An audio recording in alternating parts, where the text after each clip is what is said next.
সম্মানিত দর্শক, আসসালামু আলাইকুম। কৃষি কথা ইউটিউব চ্যানেলে আপনাকে স্বাগতম।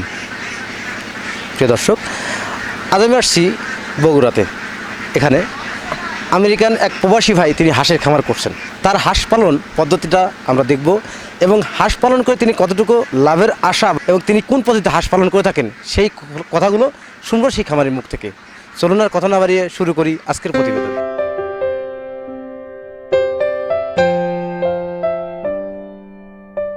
প্রিয় দর্শক, আমার সামনে সেই খামারি ভাই দাঁড়িয়ে আছেন এবং পিছনে খোলা যে খামারটি দেখছেন এই খামারটির মালিক তিনি যে হাঁস পালন করে থাকেন বা কোন পরামর্শে কার পরামর্শে তিনি হাঁসের খামারে আসলেন এবং হাঁস পালন করে তিনি কতটুকু লাভবান হতে পারবেন এবং হাঁস পালন করে কী রকম পরিশ্রম করতে হয় সেই কথাগুলো শুনবো এবং আপনাদের মানে উপস্থাপনের চেষ্টা করবো আমি হোসেন মোহাম্মদের সাথে।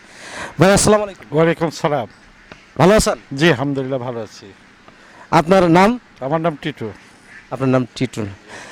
আপনার দেশের বাড়িটা কই? দেশের বাড়ি বগুড়ায়, এটা এখানে গ্রামের বাড়িতে খামারটা আর কি। আপনি এখানে এই যে ঘরটা করছেন এই ঘরটা করতে কি পরিমাণ খরচ গেছে? এটা তো অনেক আগেকার করা, এখন ওইভাবে বলতে পারবো না, তারপরও মনে নেই আর কি। অনেক পুরানো আর কি খামার এটা। এখানে আপনি কি করতেন? এখানে মুরগি, আগে আমাদের ডিমের মুরগি ছিল। এখানে আপনি ডিমের মুরগি ছিল? জি। তাই আপনি যে পিছনে যে হাঁসের খামারে আসলেন, আপনি কার পরামর্শে হাঁসের খামারে আসলেন? এটা আপনাদের চ্যানেলে ইউটিউবে দেখে মানে শখ করে এটা করা।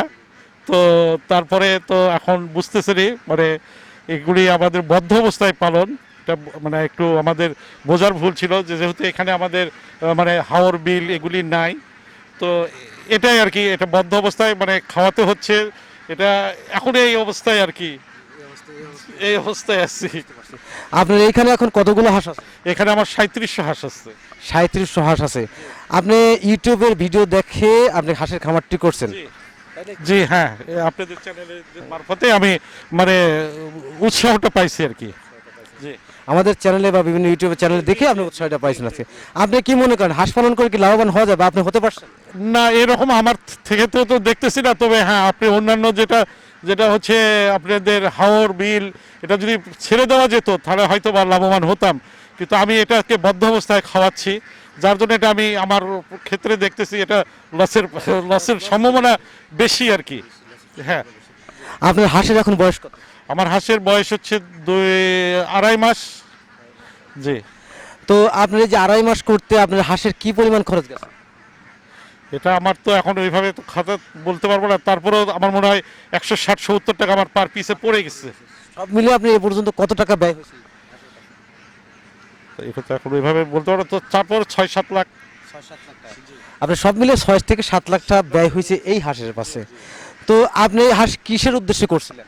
আমি এটা মাংস হিসেবেই উদ্দেশ্য ছিল যে মাংস করব।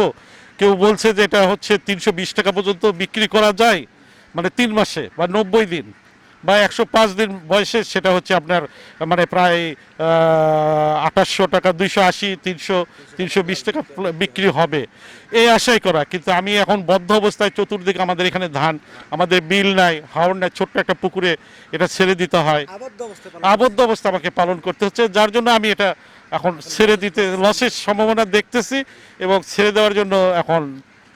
আপনি যে এই হাঁসগুলো কি করবেন এখন যে হাঁসের বয়স 2.5 মাস বা 3 মাস যেটাই হোক, আপনার তো মোটামুটি 6 লাখ থেকে 7 লাখ টাকার মতো ব্যয় হয়েছে, হ্যাঁ? তো আপনার এই খামারের আপনি তো দেখাশোনা করেন, আসলে এর মূল উদ্যোক্তা কে ছিলেন? মূল উদ্যোক্তা আমার ভগ্নিপতি, যিনি আমেরিকায় থাকেন, ওনার পরামর্শে এটা করা। উনি বিভিন্ন চ্যানেলে দেখে বলছে যেটা খুব লাভজনক হবে, তুমি চেষ্টা করো। প্রিয় দর্শক, খামারি ভাই যে কথাটা বললেন যে ওনার ভগ্নিপতি আমেরিকা থাকে, আমেরিকার প্রবাসী একজন ব্যক্তি, তিনি বিভিন্ন চ্যানেলের মাধ্যমে বা বিভিন্নভাবে উৎসাহিত পাওয়ার পরে তিনি হাঁসের খামার করার ইচ্ছা পোষণ করলেন এনার কাছে।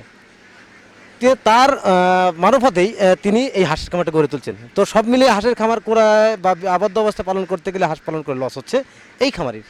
এখানে এখন প্রায় 4000 মতো হাঁস আছে, সব মিলিয়ে যে 4000 যে হাঁস আছে এই হাঁসে সব মিলিয়ে 2.5 মাস বা 3 মাস করতে প্রায় 6 থেকে 7 লাখ টাকা ব্যয় হয়েছে। তো আজ প্রতিবেদন এখানে সমাপ্ত করছি। ভালো থাকেন, সুস্থ থাকেন, আল্লাহ হাফেজ।